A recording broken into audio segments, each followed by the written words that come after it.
l'islam bi mu ñëwee ni ma ko waxee léegi daa fekk jigéen ñu tahmis ko ñu minimiser ko mu jàpp ko comme matériel di ko utiliser di ko jëfandikoo ci lu mu leen neexee. noonu la fekk société arabe yi jàppoon jigéen comme koo xam ne sax du nit, amut xaq amut karaama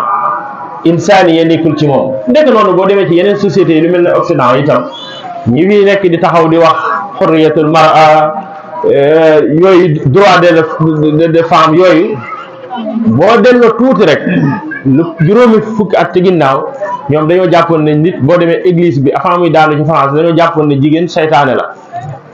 ba kenn du ko dénku secret duñ ko boole ci lenn loolu lañ jàppoon. l'islam nag bi ñëwee moo teg ci jigéen boyal ko jox ko liberté ci mu yam ak nit ci lépp,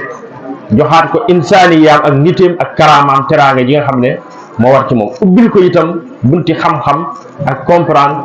jàppe ko ne loolu xàq la joo xam ne ju sax la joo xam ne lu mënta ñàkk nécessaire la jigéen ñi jox ko xàq jooju.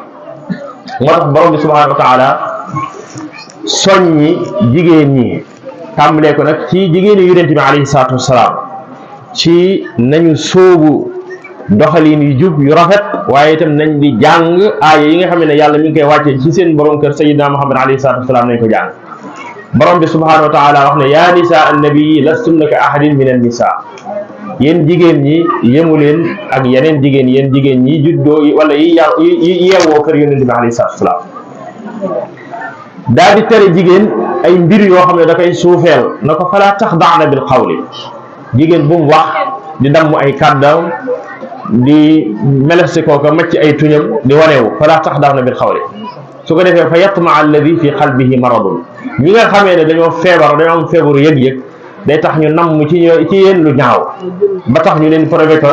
di jëmale ci yéen lu ñaaw, yàlla tere leen loolu. fa yatma alladi fi qalbihi maradun dellu si waat na ko wa qulna qawlan ma'rufan, yéen jigéen ñi dee leen wax ju njëkk, wax ju rafet juñ xam, bu leen di wax joo xam ne mën naa tax góor gi nga xam ne dafa feebar jaare ci porof ndoll yooyu ba tax mu leen di sàkku lu ñaaw ci yéen. loolu ci wàllu protéger sa bopp la yow jigéen gi, ndax dafa am nu mel, am lu nekk ci moom, moo tax borom bi subhanahu wa taala sant ko loolu. waxaat ne waqarna fi buyutikunna, yéen jigéen ñi jàpp leen ne seen liggéey bi gën a rëy fa mu nekk mooy ci biir kër gi, ca mooy yor njaboot gi, uuf leen, yar leen. waqarna fi buyutikunna teg ci ne wala tabarrujna tabarrujal jaahiliyat, bu leen di génn di wane seen bopp dem ak ñëw ci mbedd yi mel ne ñu njëkk ña nga xamee ne ñoo doon dund ci ceddo ga avant l'islam niñ daan def. digal leen julli wa aqimna salaata, jugéen leen mbooleem jëf yu baax yi, joxe asaka, topp yàlla ak yonent bi. yàlla ne ndigal yi boo ngeen see ma jox leen ko, lu tax mooy dama leen bëgg def laabal, dama leen bëgg setal, moo tax ma jox leen ndigal yi. innama yuridu llahu li yudhiba ankum rijsa wa yutahhirakum tathira. daal ci teg ne wadkurna ma yutla fi buyutikunna min ayatillah, na ngeen di jàng, na ngeen di nafar, na ngeen di jël aaya yàlla yi nga xamee ne yàlla mi ngi koy wàccee ci yonent bi ci seen biir kër, yéen jigéen ñi da ngeen ko jàng.